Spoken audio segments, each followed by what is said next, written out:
जय माई की नमस्कार। मैं हूं हनुमान मिश्रा, आपका अपना ज्योतिषी वांग शास्त्री। उपस्थित हूं एस्ट्रोश्रेष्ठ टीवी पर मंगल ग्रह के कन्या राशि में अस्त होने के परिणामों के साथ। साहस, पराक्रम और युद्ध जैसे मामलों के प्रमुख कारक ग्रह मंगल, जिनका रक्त, मज्जा, विवाद, बिजली और तकनीक जैसे क्षेत्रों पर विशेष आधिपत्य माना गया है, ऐसे मंगल ग्रह 24 सितंबर 2023 को कन्या राशि में गोचर करते हुए अस्त हो रहे हैं। विशेष बात यह है कि मंगल 24 सितंबर से लेकर वर्षांत तक, यानी कि पूरे साल 2023 में अब अस्त रहेंगे और 16 जनवरी 2024 को जाकर उदित होंगे। यानी कि 24 सितंबर 2023 के बाद से लेकर मंगल साल 2023 में अस्त ही बने रहेंगे। आइए जानते हैं कि मंगल के अस्त होने का भारतवर्ष पर क्या प्रभाव पड़ने वाला है। मंगल ग्रह के अस्त होने से हमारे पड़ोसी राष्ट्र, कोई भी हो सकता है, खासकर चीन और पाकिस्तान, विशेषकर देश की सीमा में घुसने की कोशिश कर सकते हैं, हमारी सिक्योरिटी को तोड़ने की कोशिश कर सकते हैं, हमारे जमीन पर कब्जा जमाने की कोशिश कर सकते हैं। इन सबके बीच चिंतनीय बात यह रहेगी कि हमारे देश का संबंधित विभाग उनकी इन गतिविधियों से अनजान रह सकता है या फिर बेफिक्र देखा जा सकता है, क्योंकि मंगल 5वें भाव में अस्त हो रहे हैं। लिहाजा विद्यार्थी वर्ग अथवा युवा वर्ग शासन प्रशासन की नीतियों से असंतुष्ट रह सकता है, सत्ता परिवर्तन की कोशिश भी कर सकता है। कहीं कहीं पर विद्यार्थियों के द्वारा असंतुष्ट होकर प्रदर्शन इत्यादि भी किए जा सकते हैं। किसी शिक्षण संस्थान आदि से जुड़े कुछ नकारात्मक समाचार भी सुनने को मिल सकते हैं। तो कहीं पर सत्तारूढ़ दल बदल सकता है, मंत्रिमंडल में फेरबदल भी संभावित है। व्यक्तिगत तौर पर यह गोचर किसी के लिए अच्छा तो किसी के लिए कमजोर भी हो सकता है। आपके लिए मंगल का कन्या राशि में अस्त होना कैसे परिणाम देगा, आइए जानते हैं। और सबसे पहले चर्चा करते हैं मेष राशि की। मेष राशि वालों, मंगल आपकी कुंडली में आपके राशि स्वामी तो हैं ही, इसके साथ ही ये 8वें भाव के भी स्वामी होते हैं। और फिलहाल मंगल आपके 6ठे भाव में होकर के अस्त हो रहे हैं, क्योंकि 6ठे भाव में मंगल के गोचर को सामान्य तौर पर अच्छे परिणाम देने वाला कहा गया है। तो ऐसे में मंगल का अस्त होना अच्छाइयों में कुछ कमी देने का काम कर सकता है। यद्यपि कोर्ट कचहरी से जुड़े मामलों में कोई बड़ी परेशानी नहीं आनी चाहिए, लेकिन परिणामों में थोड़ी सी कमी रह सकती है या किसी भी मामले में थोड़ा सा अधिक समय लग सकता है। वैसे तो स्वास्थ्य के दृष्टिकोण से मंगल का 6ठे भाव में गोचर अच्छा माना गया है, लेकिन क्योंकि आपका राशि स्वामी होकर मंगल अस्त हो रहा है, लिहाजा स्वास्थ्य के प्रति अब थोड़ी सी अधिक जागरूकता जरूरी रहेगी। अर्थात मंगल का यह गोचर अच्छे परिणाम ही देता रहेगा, लेकिन अस्त होने के कारण जो अच्छाई है उसका ग्राफ थोड़ा सा कम हो सकता है। अच्छाई के ग्राफ में कमी देखने को मिल सकती है। उपाय की बात करें तो उपाय के रूप में मित्रों को नमकीन खाद्य सामग्री, मतलब मिठाई के स्थान पर नमकीन खिलाना ज़्यादा शुभ रहेगा। आइए अब जान लेते हैं कि मंगल के कन्या राशि में अस्त होने का वृष राशि वाले लोगों पर क्या प्रभाव पड़ेगा। वृष राशि वालों, मंगल आपकी कुंडली में 7वें और द्वादश भाव के स्वामी होते हैं और यह आपके 5म भाव में गोचर करते हुए अस्त हो रहे हैं। क्योंकि 5म भाव में मंगल के गोचर को अच्छा नहीं माना जाता, लिहाजा मंगल के अस्त होने से 5म भाव पर कोई नकारात्मक प्रभाव अब नए सिरे से नहीं पड़ेगा, लेकिन 7वें भाव का स्वामी अस्त हो रहा है। तो ऐसी स्थिति में विवाहित होने की अवस्था में अपने लाइफ पार्टनर के स्वास्थ्य का ख्याल रखना जरूरी रहेगा। साथ ही साथ यदि एक दूसरे को समझने में कुछ कठिनाई आए तो शांत चित्त होकर पूरी शांति के साथ उसे दोबारा जानने की कोशिश करें। विदेश आदि से संबंधित मामलों में भी अब तुलनात्मक रूप से थोड़ी सी कठिनाई देखने को मिल सकती है। विद्यार्थियों को भी तुलनात्मक रूप से अधिक मेहनत करने की जरूरत पड़ सकती है। अर्थात मंगल के अस्त होने से आपको कोई बड़ी नकारात्मकता देखने को नहीं मिलेगी, बस परिणामों में छोटी मोटी कमियां देखने को मिल सकती हैं। ज़्यादातर मामले पहले के जैसे ही चलते रहेंगे, ऐसी उम्मीद है। उपाय की बात करें तो उपाय के रूप में नीम के पेड़ की जड़ों पे जल चढ़ाना शुभ रहेगा। आइए अब जान लेते हैं कि मंगल के कन्या राशि में अस्त होने का मिथुन राशि वाले लोगों पर क्या प्रभाव पड़ने वाला है। मिथुन राशि वालों, मंगल आपकी कुंडली में 6ठे तथा लाभ भाव के स्वामी होते हैं। ये आपके 4थे भाव में गोचर कर रहे हैं और यहीं पर गोचर करते हुए अस्त हो रहे हैं। क्योंकि मंगल का 4थे भाव में गोचर अच्छा नहीं माना जाता, लिहाजा मंगल के 4थे भाव में अस्त होने से 4थे भाव से संबंधित मामलों में कोई बड़ी नकारात्मकता देखने को नहीं मिलेगी। अर्थात भूमि, भवन, वाहन और गृहस्थ मामलों में जो जैसा चल रहा था, ज़्यादातर परिणाम वैसे ही चलने चाहिए, लेकिन फिर भी इन तमाम मामलों को लेकर थोड़ा सा अधिक जागरूक रहेंगे तो ज़्यादा अच्छा रहेगा। लाभ भाव का स्वामी अस्त हो रहा है, लिहाजा आमदनी के स्रोतों में इसका थोड़ा सा नकारात्मक प्रभाव पड़ सकता है। यानी कि मेहनत के परिणामों को प्राप्त करने में तुलनात्मक रूप से देरी देखने को मिल सकती है। नौकरी पेशा लोगों को अपनी नौकरी को लेकर थोड़ा सा असंतोष भी देखने को मिल सकता है। सारांश यह कि मंगल का अस्त होना मिथुन राशि वाले लोगों के लिए कोई बड़ी नकारात्मकता नहीं देगा। जो जैसा चल रहा था वैसा ही चलेगा। छोटे मोटे परिवर्तन संभावित हैं, जिनका उल्लेख मैंने कर दिया है। उपाय की बात करें तो उपाय के रूप में बरगद की जड़ों पर मीठा दूध चढ़ाना शुभ रहेगा। आइए अब जान लेते हैं कि मंगल की कन्या राशि में अस्त होने का कर्क राशि वाले लोगों पर क्या प्रभाव पड़ने वाला है। कर्क राशि वालों, मंगल आपकी कुंडली में 5वें तथा 10वें भाव के स्वामी होते हैं और ये गोचर में आपके 3रे भाव में होकर अस्त हो रहे हैं। मंगल आपके लिए अच्छे ग्रह माने गए हैं और गोचर में भी मंगल अच्छी पोजीशन में है। ऐसी स्थिति में मंगल का अस्त होना अच्छे परिणामों में थोड़ी सी कमी देने का काम कर सकता है। ध्यान रहे, कोई बहुत बड़ी कमी नहीं, थोड़ी सी कमी, क्योंकि 3रे भाव में मंगल का गोचर अपनी अच्छाइयों को देता रहेगा। अस्त होने के कारण वह उतनी दमदारी या मजबूती के साथ शायद परिणाम डिलीवर ना कर पाए जैसा कि पहले दे रहा था। इस कारण से आपको अपने आत्मविश्वास को मेंटेन करने की जरूरत रहने वाली है। प्रतिस्पर्धात्मक कार्यों में क्योंकि आपको अच्छे परिणाम मिल रहे थे, आगे भी अच्छे परिणाम मिलें, इसके लिए और मजबूती के साथ अपने प्रतिस्पर्धी को या फिर कंपटीटर को आगे जाने से रोकने की जरूरत रहेगी या उससे आगे निकलने की जरूरत रहेगी। शासन प्रशासन से जुड़े मामलों में अच्छे परिणाम मिलेंगे, लेकिन मामला थोड़ा सा लंबित हो सकता है। यानी कि कुछ देरी के बाद या व्यवधान के बाद आप अपनी मंजिल तक पहुंच सकेंगे। अच्छे समाचारों को मिलने में भी थोड़ा सा ज़्यादा समय लग सकता है, अर्थात अच्छे परिणाम थोड़े से व्यवधान के बाद या थोड़ी सी देरी के बाद मिल सकते हैं। उपाय की बात करें तो क्रोध और अहंकार से बचना तथा भाइयों और मित्रों के साथ अच्छे संबंध बनाए रखना उपाय का काम करेगा। आइए अब जान लेते हैं कि मंगल के कन्या राशि में अस्त होने का सिंह राशि पर क्या प्रभाव पड़ने वाला है। सिंह राशि वालों, मंगल आपकी कुंडली में 4थे तथा भाग्य भाव के स्वामी होते हैं। इस कारण से मंगल को आपकी कुंडली के लिए योग कारक या योगकारी ग्रह माना जाता है।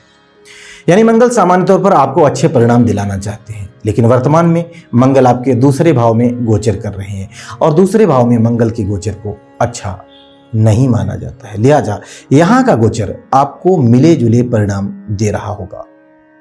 अब जबकि मंगल ग्रह अस्त हो रहे हैं तो उन परिणामों में थोड़ा सा विलंब या व्यवधान देखने को मिल सकता है। जैसे कि आर्थिक मामलों में कुछ छोटी मोटी परेशानियां अब नए सिरे से देखी जा सकती हैं। भूमि भवन वाहन से संबंधित मामले कुछ समय के लिए पेंडिंग में जा सकते हैं, लंबित हो सकते हैं। पिता अथवा पिता से संबंधित मामले भी कुछ विलंब के बाद संपन्न हो सकते हैं, क्योंकि 2रे भाव में मंगल के गोचर को अच्छा नहीं माना गया है। लिहाजा शासन प्रशासन से जुड़े मामलों में तथा घर गृहस्थी से जुड़े मामलों में किसी भी प्रकार से लापरवाही नहीं बरतनी है। साथ ही साथ इन मामलों में किसी भी प्रकार का जोखिम भी नहीं उठाना है। ऐसा करके आप परिणामों को संतुलित रखने में कामयाब हो सकेंगे। उपाय की बात करें तो उपाय के रूप में नियमित रूप से हनुमान चालीसा का पाठ करना शुभ रहेगा। आइए अब जान लेते हैं कि मंगल की कन्या राशि में अस्त होने का कन्या राशि वाले लोगों पर क्या प्रभाव पड़ने वाला है। कन्या राशि वालों, मंगल आपकी कुंडली में 3रे तथा 8वें भाव के स्वामी होते हैं और वर्तमान में मंगल आपके 1 भाव में गोचर करते हुए अस्त हो रहे हैं। 1 भाव में मंगल के गोचर को अच्छा नहीं माना जाता, क्योंकि ऐसा मंगल क्रोध या आवेश को बढ़ावा देने का काम कर सकता है। शरीर में अग्नि तत्वों के बढ़ जाने से चीज़ें कुछ हद तक असंतुलित होने लग सकती हैं। ऐसी स्थिति में मंगल का अस्त होना नकारात्मक परिणामों में थोड़ी सी कमी देने का काम कर सकता है। अर्थात प्रथम भाव का मंगल यदि आपको नकारात्मक परिणाम दे रहा था तो अस्त होने के कारण उन नकारात्मक परिणामों में थोड़ी सी कमी देखने को मिल सकती है। इसके बावजूद भी अपने मन को शांत रखने की जरूरत तो रहेगी ही रहेगी। साथ ही साथ मौसम जनित बीमारियां जैसे कि जुकाम, खांसी, बुखार जैसी समस्याएं अगर आती हैं तो उन्हें हल्के में न लेकर उनका उचित इलाज जल्द से जल्द करवाना समझदारी का काम होगा। आग, बिजली या एसिड जैसी चीज़ों से जुड़े हुए काम करने वाले व्यक्तियों को सावधानीपूर्वक काम करने की आवश्यकता रहेगी। यदि संभव हो तो इस अवधि में बेकार की यात्राओं से बचें। खासकर कम दूरी की यात्राएं कुछ हद तक कठिनाई भरी रह सकती हैं। यदि वाहन स्वयं चलाते हैं तो सावधानीपूर्वक वाहन चलाने की सलाह हम आपको देना चाहेंगे। साथ ही साथ निजी संबंधों में किसी भी प्रकार की लापरवाही न बरतने की सलाह भी हम आपको देना चाहेंगे। उपाय की बात करें तो उपाय के रूप में मुफ्त में कोई भी चीज स्वीकार नहीं करनी है, भले ही वो गिफ्ट या उपहार ही क्यों न हो। यह आपके लिए उपाय का काम करेगा। तो आइए जान लेते हैं कि मंगल की कन्या राशि में अस्त होने का तुला राशि पर क्या प्रभाव पड़ने वाला है। तुला राशि वालों, मंगल आपकी कुंडली में दूसरे और सातवें भाव के स्वामी होते हैं और वर्तमान में ये आपके द्वादश भाव में गोचर करते हुए अस्त हो रहे हैं। सामान्य तौर पर द्वादश भाव में मंगल के गोचर को अच्छा नहीं माना गया है। ऐसी स्थिति में मंगल का अस्त होना नकारात्मक परिणामों में कुछ कमी करवा सकता है। यानी कि द्वादश भाव में मंगल का जो गोचर है, यदि आपको पहले नकारात्मक परिणाम दे रहा था तो उन परिणामों में अब कुछ कमी देखने को मिल सकती है। जैसे कि यदि खर्च अचानक से बढ़ गए थे और आपके नियंत्रण में नहीं आ रहे थे, तो मंगल के अस्त होने के कारण अब उन खर्चों को नियंत्रित करने में आप कुछ हद तक सफल रह सकेंगे। हालांकि जीवन साथी या जीवन संगिनी के साथ यदि किसी भी प्रकार का विवाद रहा है तो मंगल के अस्त होने से वह कुछ कम तो हो सकता है, लेकिन मंगल साथी के स्वास्थ्य को कुछ कमजोरी देने का काम कर सकता है। यानी विवाद तो शांत होंगे लेकिन चिंताएं रह सकती हैं। मंगल के अस्त होने के कारण नींद में कुछ व्यवधान भी देखने को मिल सकते हैं। भूमि, भवन, वाहन आदि से संबंधित मामलों में किसी भी प्रकार का रिस्क लेना ठीक नहीं रहेगा। साथ ही साथ अपनी पद प्रतिष्ठा के प्रति जागरूक बने रहना भी समझदारी का काम होगा।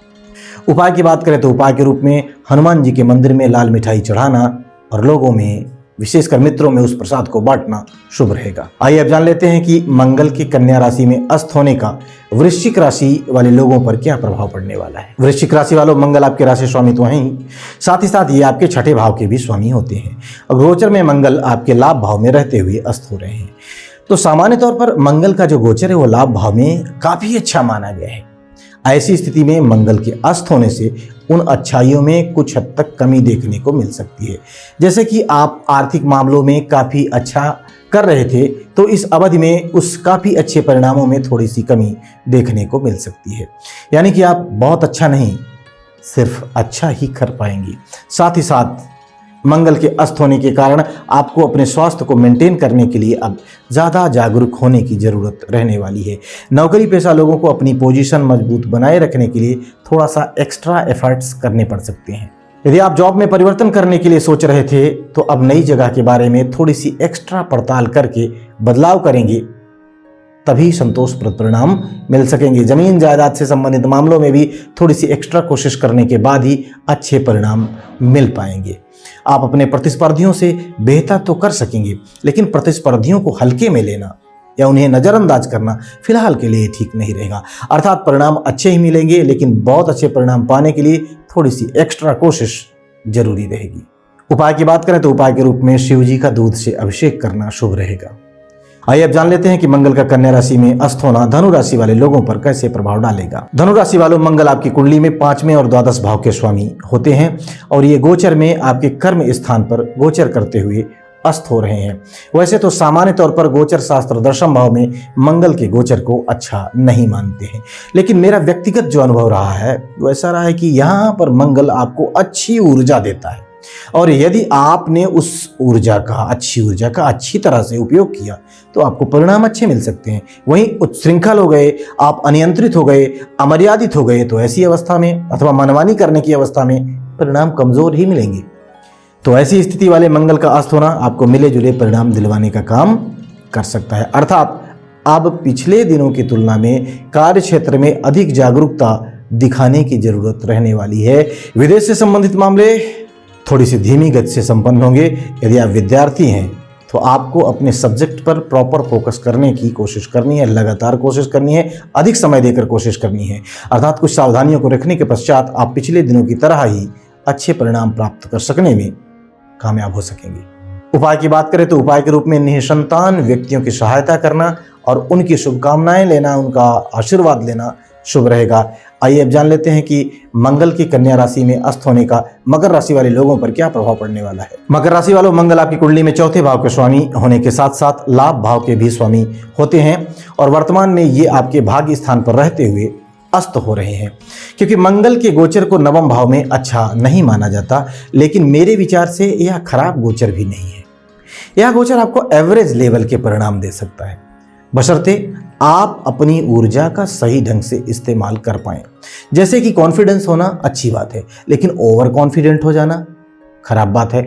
तो ऐसी स्थिति में संतुलित रहकर काम करते हुए आप अच्छे परिणाम प्राप्त कर सकेंगे। अस्त होने के कारण मंगल ग्रह घर गृहस्थी से संबंधित मामलों में कुछ कमजोर परिणाम दे सकता है। साथ ही साथ लाभ के रास्ते में कुछ छोटे मोटे व्यवधान नए सिरे से उत्पन्न हो सकते हैं। वरिष्ठों के साथ तालमेल बिठाकर काम करने की स्थिति में परिणाम तुलनात्मक रूप से बेहतर मिल सकेंगे। उपाय की बात करें तो उपाय के रूप में शिव जी का दूध मिले हुए जल से अभिषेक करना शुभ रहेगा। आइए अब जान लेते हैं कि मंगल की कन्या राशि में अस्त होने का कुंभ राशि वाले लोगों पर क्या प्रभाव पड़ने वाला है। कुंभ राशि वालों, मंगल आपकी कुंडली में तीसरे भाव के स्वामी होने के साथ साथ कर्म स्थान के भी स्वामी होते हैं और गोचर में ये आपके 8वें भाव में होकर अस्त हो रहे हैं। 8वें भाव में मंगल के गोचर को अच्छा नहीं माना जाता है। अस्त होने के कारण मंगल के नकारात्मक परिणामों में थोड़ी सी कमी देखने को मिल सकती है। अर्थात 8वें भाव में होने के कारण जो भी नकारात्मक परिणाम मंगल अभी तक आपको दे रहे थे पिछले दिनों, यदि आपको मंगल के कुछ नकारात्मक परिणाम मिल रहे थे, आपने महसूस भी किया है, तो उन परिणामों में कुछ कमी देखने को मिल सकती है जो आपके लिए फेवर की बात होगी। हालांकि कर्म स्थान के स्वामी का अस्त होना कामों में कुछ विलंब दे सकता है, यानी कुछ अच्छा तो कुछ कमजोर कामों में व्यवधान रह सकते हैं। साथ ही साथ मंगल तीसरे भाव के स्वामी है, तो ऐसी स्थिति में अपने कॉन्फिडेंस को मेंटेन करना भी जरूरी रहेगा। अर्थात कुछ सावधानियों को रखना है। उन सावधानियों को रखने की स्थिति में आप पिछले दिनों की तरह परिणाम प्राप्त करते रहेंगे। साथ ही साथ नकारात्मकता में कुछ हद तक कमी भी देखने को मिल सकती है। उपाय की बात करें तो उपाय के रूप में मंदिर में चने की दाल का दान करना शुभ रहेगा। आइए अब जान लेते हैं कि मंगल की कन्या राशि में अस्त होने का मीन राशि वाले लोगों पर क्या प्रभाव पड़ने वाला है। मीन राशि वालों, मंगल आपकी कुंडली में दूसरे तथा 8वें भाव के स्वामी होते हैं और मंगल गोचर में 7वें भाव में होकर अस्त हो रहे हैं। 7वें भाव में मंगल के गोचर को अच्छा नहीं माना जाता, लिहाजा मंगल के अस्त होने से 7वें भाव से संबंधित मिलने वाले नकारात्मक परिणामों में कमी देखने को मिल सकती है। अर्थात यदि जीवन साथी या जीवन संगिनी के साथ कोई नकारात्मक माहौल बना हुआ था तो अब उस माहौल को शांत करने के मौके आपको मिल सकते हैं। शांतिपूर्वक अपना स्पष्टीकरण देकर आप मामले को शांत करने की कोशिश करके कामयाब हो सकते हैं। साझेदारी के कामों में यदि किसी भी तरह की कोई विवादास्पद स्थितियां रही हैं तो उन स्थितियों में बेहतरी देखने को मिल सकती है। हालांकि इन सब के बावजूद भी आपको अपने साथी के स्वास्थ्य इत्यादि का ख्याल रखने की अब तुलनात्मक रूप से ज़्यादा आवश्यकता रहने वाली है। पिता या पिता से संबंधित मामलों में भी अब अपेक्षाकृत अधिक जागरूकता दिखाने की जरूरत रह सकती है। आर्थिक मामलों को लेकर अब पहले से ज़्यादा सजग और जागरूक रहना भी जरूरी रहेगा। उपाय की बात करें तो उपाय के रूप में कन्याओं का पूजन करके उन्हें मिठाई खिलाना तथा उनका आशीर्वाद लेना शुभ रहेगा। हम आशा करते हैं कि मंगल के अस्त होने से मिलने वाले परिणामों को जानकर आप आने वाले समय को और बेहतर ढंग से प्लान कर सकेंगे और बेहतर परिणाम भी प्राप्त कर सकेंगे। भगवती आप सबका कल्याण करें। जय माई की। For regular updates, follow our Instagram page right now.